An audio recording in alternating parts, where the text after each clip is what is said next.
Assalamualaikum warahmatullahi wabarakatuh. Perkenalkan, nama saya Ahmad Noval dengan NIM 2524046 dari Prodi Pendidikan Teknik Informatika dan Komputer dari Fakultas Tarbiyah dan Ilmu Keguruan. Pada kesempatan kali ini saya akan membuat video penjelasan mengenai definisi, komponen, tujuan, manfaat, jenis-jenis, dan lain-lain. Dari materi, yang pertama sistem basis data, yang kedua sistem operasi, yang ketiga sistem informasi, yang keempat jaringan komputer, dan terakhir yaitu kecerdasan buatan. Dari mata kuliah yaitu pengantar teknologi informasi dengan dosen pengampu yaitu Bapak Rian Amanda MPDT. Untuk materi yang pertama yaitu sistem basis data. Yang pertama definisinya. Sistem basis data adalah kumpulan data yang terorganisir dan dikelola oleh perangkat lunak yang disebut database manajemen sistem. Sistem ini dirancang untuk menyimpan, mengelola, dan memanipulasi data dengan cara yang efisien dan terstruktur. Dengan menggunakan sistem basis data, pengguna dapat melakukan berbagai operasi seperti penyimpanan, pengambilan, pembaruan, dan penghapusan data dengan mudah. Yang kedua, komponen sistem basis data. Sistem basis data terdiri dari beberapa komponen utama yang saling berinteraksi untuk mencapai tujuan pengelola data yang efektif. Yang pertama ada data. Data adalah elemen dasar dari sistem basis data. Data disimpan dalam bentuk tabel yang terdiri dari baris dan kolom. Setiap tabel mewakili entitas tertentu seperti pelanggan, produk, dan transaksi. Yang kedua, database manajemen sistem adalah perangkat lunak yang mengatur penyimpanan, pengelolaan data, dan menyediakan antarmuka bagi pengguna untuk berinteraksi dengan basis data. Beberapa contohnya yaitu MySQL dan Oracle Database. Yang ketiga, hardware. Hardware mencakup semua perangkat fisik yang diperlukan untuk menyimpan dan memproses data. Ini termasuk server, penyimpanan, dan perangkat jaringan yang memungkinkan akses ke basis data. Yang keempat, software. Software mencakup sistem operasi dan aplikasi tambahan yang mendukung DBMS. Software juga bisa mencakup alat pemrograman untuk membangun aplikasi yang berinteraksi dengan basis data. Yang kelima, pengguna. Pengguna adalah individu atau aplikasi yang berinteraksi dengan sistem basis data. Pengguna dapat dibagi menjadi beberapa kategori seperti administrator dan pengguna akhir. Terus ada tujuan sistem basis data. Tujuan utamanya yaitu menghindari duplikasi data agar penyimpanan lebih efisien. Yang kedua, memastikan bahwa data akurat dan konsisten. Yang ketiga, melindungi data dari akses tidak sah dan memudahkan pengguna dalam mengakses dan memanipulasi data. Selanjutnya ada manfaat sistem basis data. Yang pertama, mempercepat proses pengambilan keputusan melalui akses cepat ke informasi. Yang kedua, memungkinkan analisis yang lebih mendalam melalui query kompleks. Yang ketiga, memfasilitasi kerjasama antar tim dengan berbagai akses informasi yang sama. Dan yang terakhir yaitu mengelola semua informasi di satu tempat sehingga lebih mudah diatur. Selanjutnya ada jenis-jenis sistem basis data. Yang pertama, basis data relasional.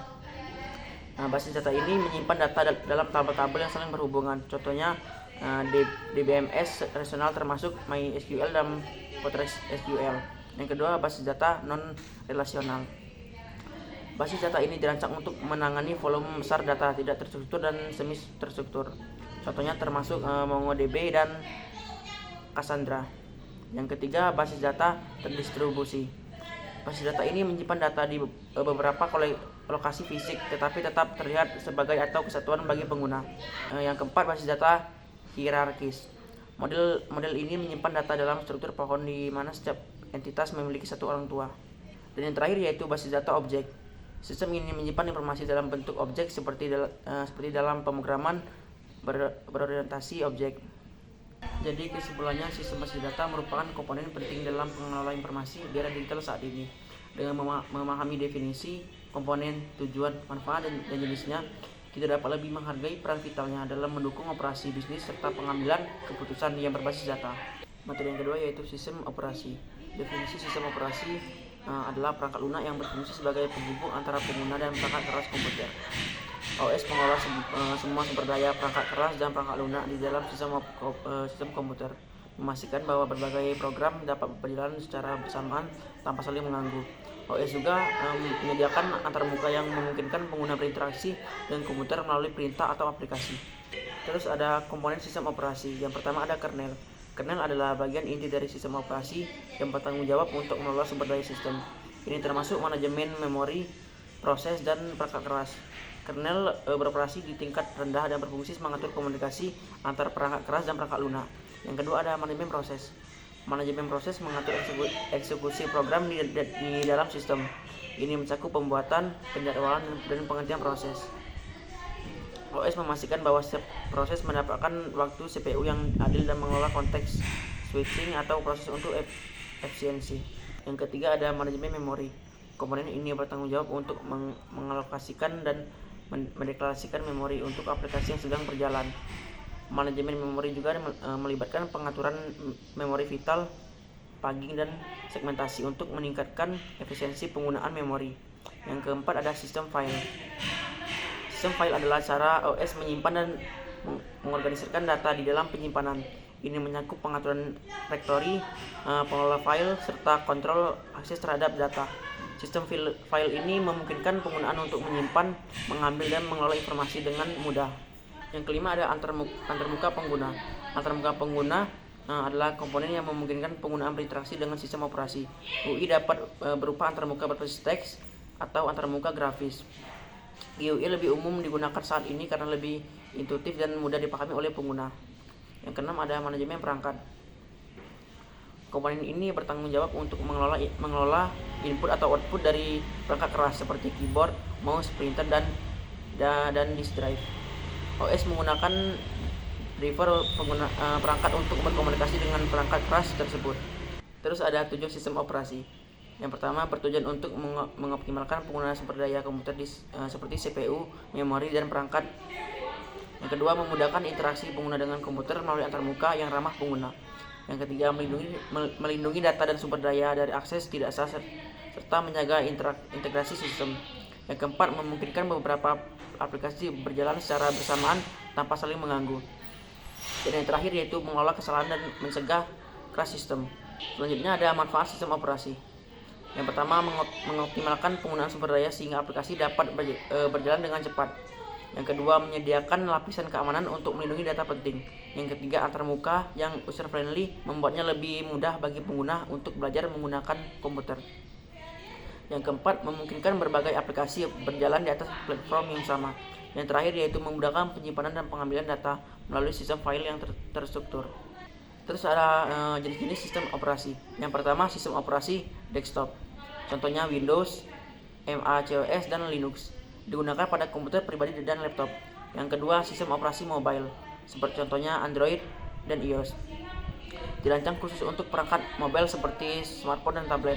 Yang ketiga sistem operasi server. Contohnya Windows Server, Linux Server. Desain ini untuk menangani tugas-tugas server seperti hosting web atau penyimpanan data. Yang keempat yaitu ada sistem operasi real time. Contohnya VxWorks. Digunakan dalam aplikasi yang memerlukan respon cepat seperti sistem kendali industri dan otomotif. Yang terakhir ada sistem operasi embedded. Contohnya FreeRoutes digunakan dalam perangkat tertanam seperti peralatan rumah tangga atau perangkat LOT. Jadi kesimpulannya yaitu sistem operasi memainkan peran penting dalam dunia teknologi informasi saat ini dengan memahami komponen-komponen, tujuan, manfaat, dan jenis-jenisnya. Kita dapat lebih menghargai kompleksitas dan kehebatan dari teknologi yang kita gunakan setiap hari. Sistem operasi tidak hanya dapat menjadi jembatan antar pengguna dan perangkat keras, tetapi juga memastikan bahwa semua fungsi berjalan dengan baik dan efisien. Materi yang ketiga yaitu sistem informasi. Sistem informasi adalah suatu sistem yang dirancang untuk mengumpulkan, menyimpan, memproses, dan menyebarkan informasi. Digabungkan elemen manusia, teknologi, prosedur untuk mendukung pengambilan keputusan yang manajemen dalam satu organisasi. Dalam konteks bisnis, sistem informasi berfungsi sebagai alat untuk meningkatkan efisien operasional, memperbaiki komunikasi internal dan eksternal, serta memberikan wawasan yang diperlukan untuk merespon perubahan pasar. Selanjutnya ada komponen sistem informasi. Yang pertama itu ada perangkat keras atau hardware. Perangkat keras mencakup semua komponen fisik yang diperlukan untuk menjalankan sistem informasi. Ini termasuk komputer, server, perangkat penyimpanan seperti hard disk dan SSD, perangkat jaringan seperti router dan switch, serta perangkat input dan output seperti keyboard, mouse, printer.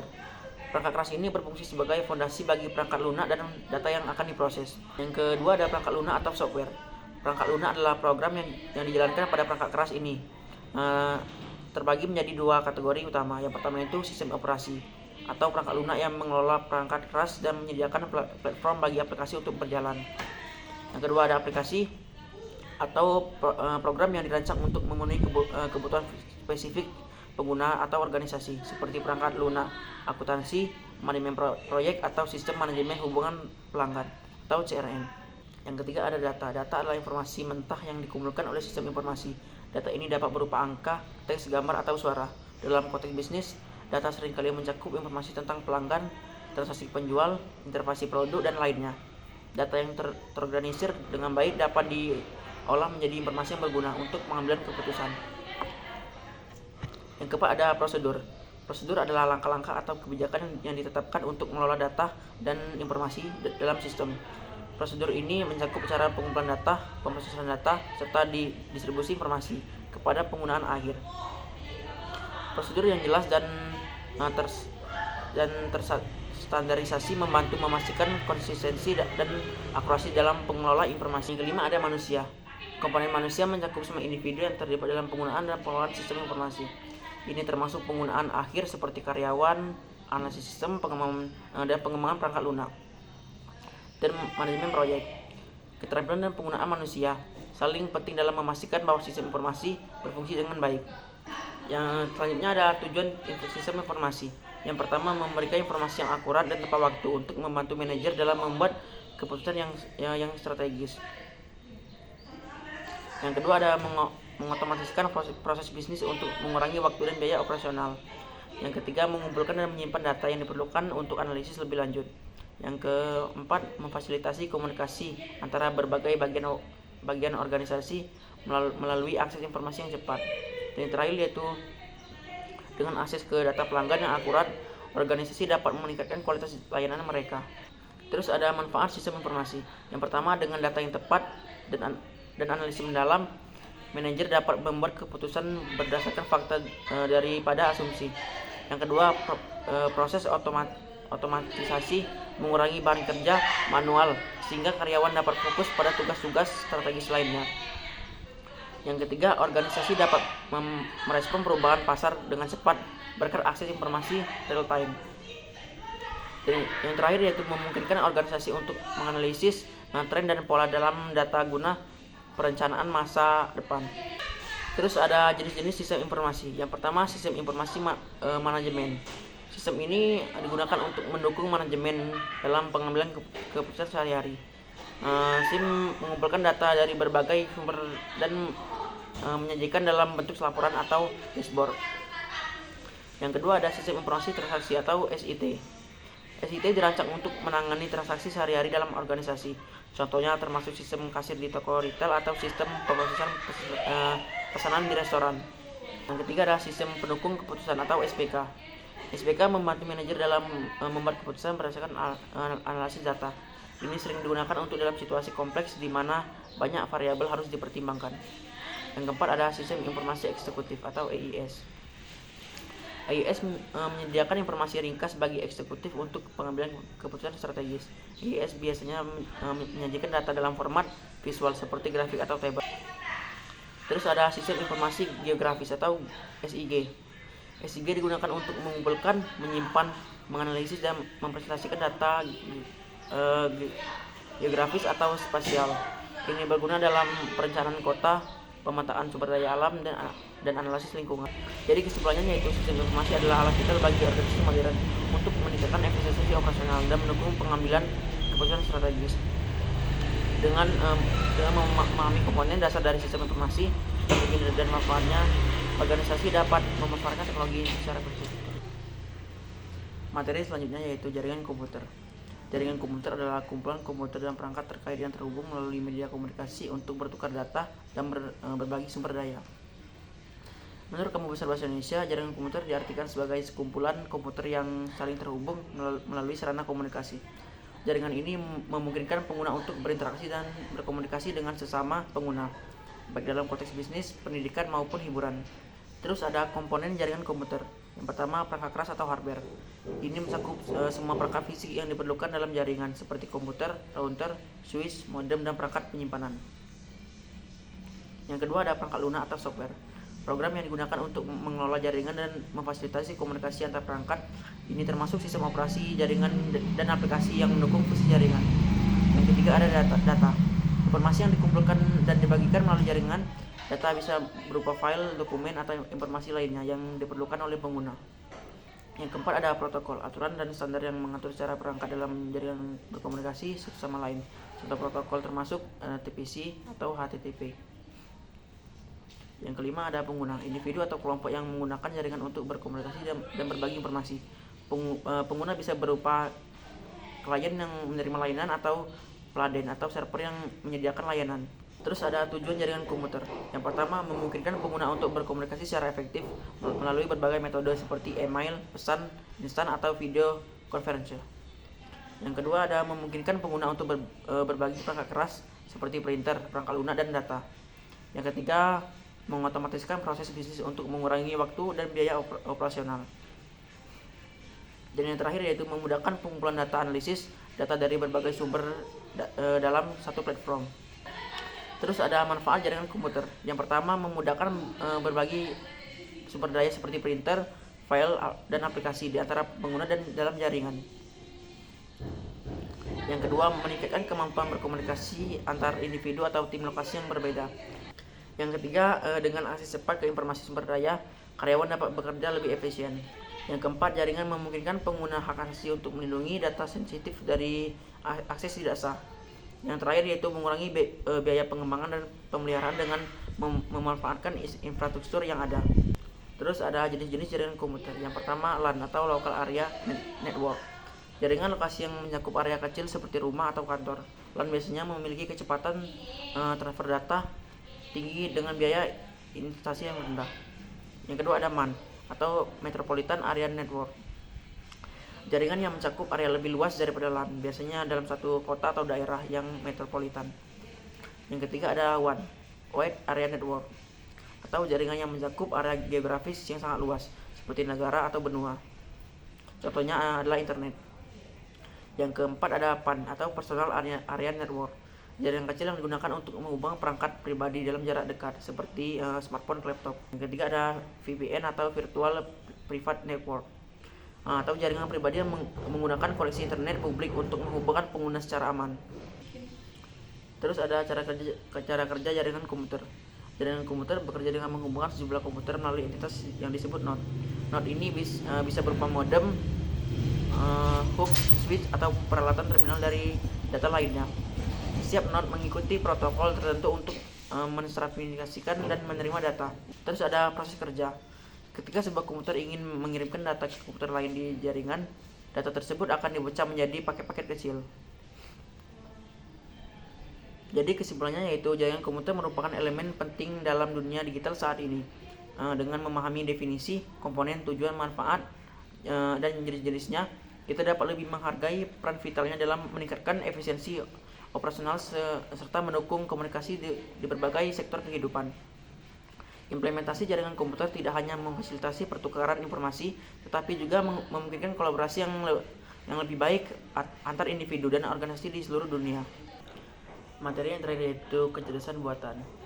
Kecerdasan buatan adalah cabang ilmu komputer yang berfokus pada pengembangan sistem yang dapat melakukan tugas-tugas yang biasanya memerlukan kecerdasan manusia. Ini termasuk kemampuan untuk belajar dari pengalaman, memahami bahasa alami, dan mengenali pola, dan mengambil keputusan. Kecerdasan buatan atau AI bertujuan untuk menciptakan mesin yang dapat berfungsi sebagai mandiri dan melakukan tugas-tugas kompleks dengan efisiensi tinggi. Selanjutnya itu komponen-komponennya. Yang pertama data. Data adalah bahan baku bagi sistem AI. Kualitas dan kuantitas data yang digunakan sangat memengaruhi performa AI. Data bisa berupa teks, gambar, suara, atau angka. Dalam konteks pembelajaran mesin, data dibagi menjadi dua pelatih dan data pengujian. Yang kedua, algoritma. Algoritma adalah langkah-langkah atau aturan yang digunakan oleh sistem AI untuk memproses data dan menghasilkan output. Contoh algoritma dalam AI termasuk pembelajaran mesin, jaringan saraf tiruan, dan algoritma genetika. Yang ketiga ada model. Model ada representasi matematis dari data yang dilatih menggunakan algoritma. Model ini digunakan untuk membuat prediksi atau keputusan berdasarkan data baru. Misalnya dalam pembelajaran mesin, model dilatih dengan data pelatihan untuk mengenali pola dan membuat prediksi pada data pengujian. Yang keempat, perangkat keras. Perangkat keras seperti CPU, GPU, dan server diperlukan untuk menjalankan algoritma AI dan memproses data dalam jumlah besar. GPU khususnya sangat penting dalam pembelajaran mendalam seperti deep learning karena kemampuannya dalam menangani dan perhitungan matematis yang kompleks. Dan yang terakhir yaitu antarmuka pengguna. Antarmuka yang memungkinkan penggunaan berinteraksi dengan sistem AI baik melalui aplikasi mobile, web, atau perangkat lainnya. Antarmuka ini harus dirancang agar intuitif agar pengguna dapat dengan mudah memahami dan menggunakan sistem. Terus ada tujuan kecerdasan buatan. Yang pertama, mengotomatiskan tugas-tugas rutin sehingga manusia dapat fokus pada pekerjaan yang lebih kreatif dan strategis. Yang kedua, mengurangi kesalahan manusia dalam pengambilan keputusan dengan analisis data yang lebih mendalam. Yang ketiga, mengidentifikasi pola dalam data besar yang sulit ditemukan oleh manusia. Terus yang keempat, memberikan rekomendasi berdasarkan analisis data untuk membantu pengambilan keputusan yang lebih baik. Yang terakhir, mendorong pengembangan produk baru yang lebih canggih dan efisien.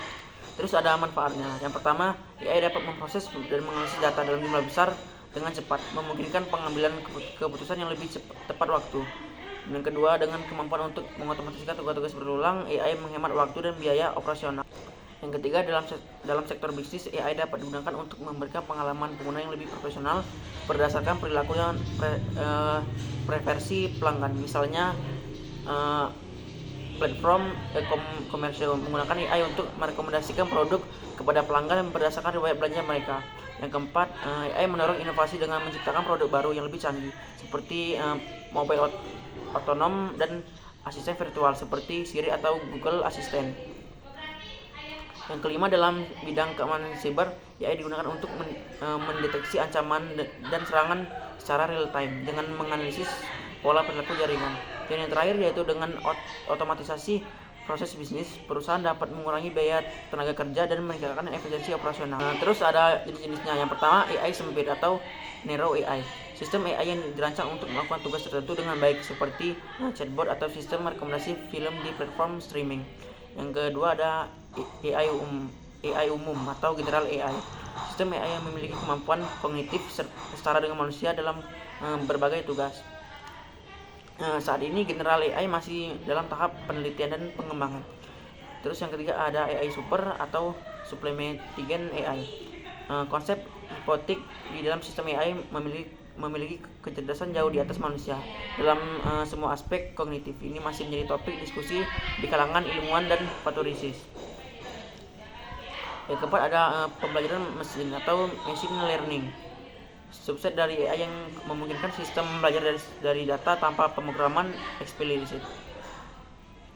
Terus yang kelima ada pembelajaran mendalam atau deep learning, teknik pembelajaran mesin yang menggunakan jaringan saraf tiruan dan banyak lapisan untuk menganalisis dalam kompleks seperti gambar atau suara. Terus ada masa depan kecerdasan buatan. Masa depan kecerdasan buatan menyajikan perkembangan teknologi yang semakin canggih dan terinteraksi dalam kehidupan sehari-hari kita.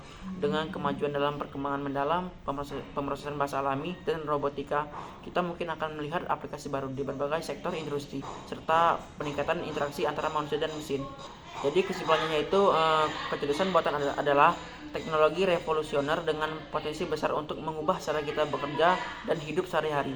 Dengan memahami definisi, komponen, tujuan, manfaat, dan jenis-jenisnya, tantangan yang ada di depan kita dapat memanfaatkan kecerdasan buatan secara efektif sambil mempertimbangkan implikasi etisnya di masa depan. Pengembangan teknologi ini harus dilakukan dengan bijak agar manfaatnya dapat dirasakan secara luas tanpa mengabaikan risiko-risiko yang memungkinkan timbul di masa depan. Mungkin sekian penjelasan materi video dari saya. Jika ada salah kata saya minta maaf. Saya akhiri. Wassalamualaikum warahmatullahi wabarakatuh.